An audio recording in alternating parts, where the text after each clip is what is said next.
nyampe konflik berapa itu Pak? 6.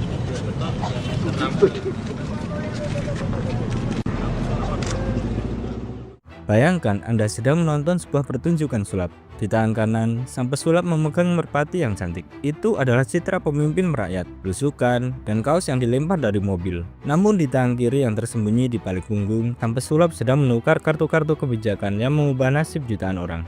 Selama 10 tahun kita tidak hanya dipimpin oleh seorang presiden, tapi oleh sebuah orkestra komunikasi paling canggih dalam sejarah Indonesia. Hari ini kita akan membedah bagaimana Jokowi menggunakan media bukan untuk bicara, tapi untuk membuka isu. Dan yang paling krusial, bagaimana sistem ini sekarang diwariskan ke tangan Prabowo Subianto.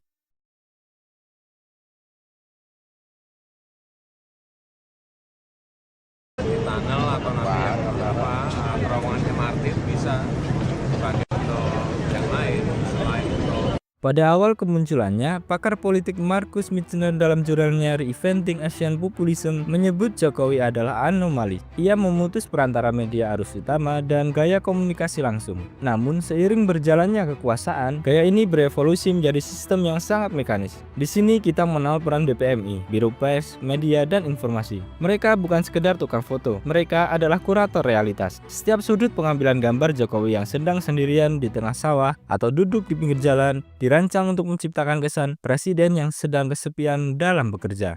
Ini disebut sebagai manufacture authenticity atau keaslian yang dipabrikasi. Tujuannya agar ketika muncul kritik bahwa ekonomi sedang sulit, publik secara psikologis akan membela. Kasihan Pak Jokowi, dia sudah kerja keras sendirian. Jika BPMI adalah wajah, maka KSP atau Kantor Staf Presiden adalah otaknya. Pakar komunikasi politik Merlin Lim dalam studinya tentang polarisasi algoritma menjelaskan bahwa opini publik saat ini digerakkan oleh echo chambers. KSP memahami ini. Mereka tidak melawan kritik dengan argumen di televisi, mereka melawannya dengan volume.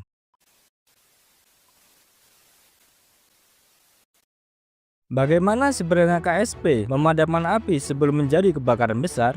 Mereka menggunakan sistem bernama relativisasi isu. Strategi ini digunakan mengecilkan masalah yang diperdebatkan agar tanpa bukan sebuah urgensi. Setiap kali muncul sentimen negatif, misalnya rakyat mulai protes soal anggaran rumah tangga DPR, tim ini tidak langsung membantah. Mereka akan memunculkan narasi bahwa tunjangan itu sebenarnya lebih murah dibandingkan biaya perawatan rumah dinas yang sudah tua. Mereka tidak mengatakan kebijakan itu benar, mereka hanya membuat alasan agar kebijakan itu terlihat masuk akal. Inilah yang disebut Rush Topsol sebagai upaya mengaburkan batas antara kebenaran publik dan pembenaran birokrasi. Masih ingat dengan kasus revisi UU KPK? Bagaimana kekuatan KPK dikebiri oleh DPR? KPK diharuskan memiliki dewan pengawas yang mana sangat membatasi kinerja dalam mengatasi korupsi. Di saat gelombang protes dari masyarakat memuncak, tiba-tiba muncul narasi tandingan yang masif di media sosial. Mulai dari isu radikalisme, isu Taliban di KPK, hingga serangan personal kepada para pengkritik. Inilah yang disebut oleh Oxford Internet Institute sebagai cyber troop atau pasukan cyber. Tugas mereka bukan meyakinkan Anda bahwa pemerintah itu benar, tapi membuat Anda bingung mana yang benar dan mana yang salah. Berdasarkan tabel di atas, dapat dilihat bagaimana isu KPK Taliban dan hashtag-hashtag yang digunakan para cyber troop mendominasi tren sosial media di pertengahan September 2019. Mereka membuat narasi tandingan untuk melemahkan citra KPK dan tentunya mengajak masyarakat untuk mendukung revisi Undang-Undang KPK. Menurut Ismail Fahmi, seorang peneliti LPTKIS, pada hashtag KPK patuhi aturan, ia menemukan adanya iming-iming giveaway 50.000 bagi setiap orang yang beruntung. Giveaway ini mampu menarik perhatian publik dan hasilnya mendominasi tren pada 17 September 2019.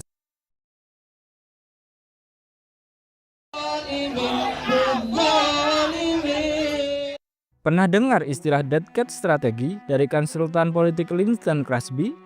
Teorinya sederhana, jika Anda kalah debat, lemparkan pakai kucing ke meja, dan semua orang akan berhenti bicara soal debat itu. Dalam kasus boykot Trans 7 yang viral bersamaan dengan kenaikan rumah tangga DPR sebesar ratusan juta, kita melihat pola ini bekerja sangat presisi. Isu boykot adalah emosi publik yang mudah dibakar, sementara anggaran DPR adalah data yang membosankan. Strategi ini memastikan bahwa marahnya netizen habis di tempat yang lain, isu substansial lewat, dan DPR tetap aman. Inilah warisan yang kini mulai diadopsi oleh tim komunikasi Prabowo. Perhatikan bagaimana narasi gemoy selama kampanye.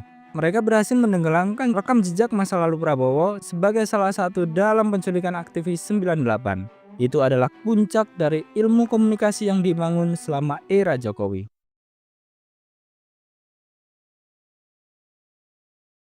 Kemarin ketemu dengan Pak Jokowi.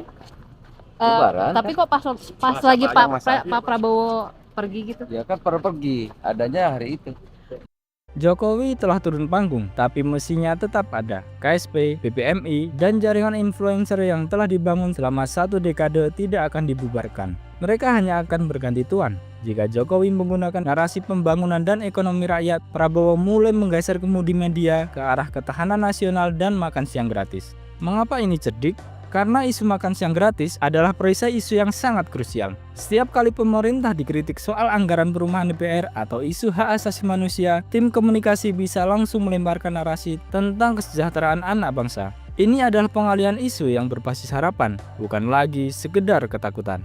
Transisi ini melibatkan perpindahan jaringan influencer. Sebagian akun-akun besar yang dulu membela kebijakan Jokowi secara militan kini telah melakukan rebranding untuk mendukung Prabowo secara penuh.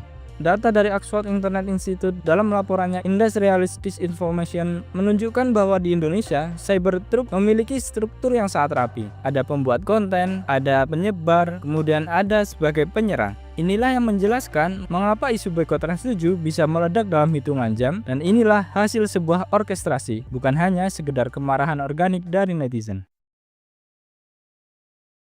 Hanya beton berapa itu, Pak?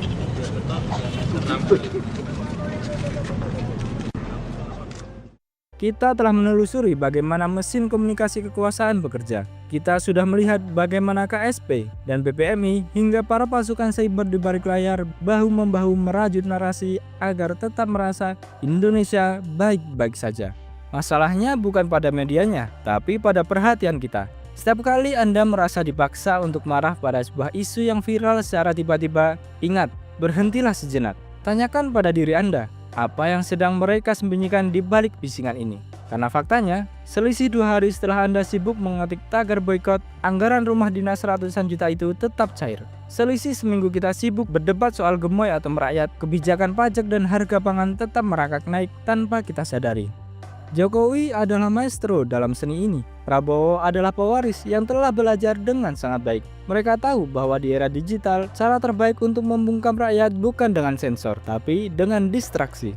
Mereka tidak perlu menutup mata kita, mereka cukup mengalihkan mata kita. Sejarah mencatat bahwa demokrasi akan mati bukan karena tidak ada suara, tapi karena suara-suara kritisnya tenggelam dalam lautan informasi yang tidak relevan. Jangan biarkan jempol Anda digerakkan oleh algoritma istana. Berhenti menjadi penonton yang hanya melihat bangkai kucing di atas meja, dan mulailah melihat siapa yang melemparkannya, serta apa yang sebenarnya sedang mereka simpan di balik bawah meja tersebut.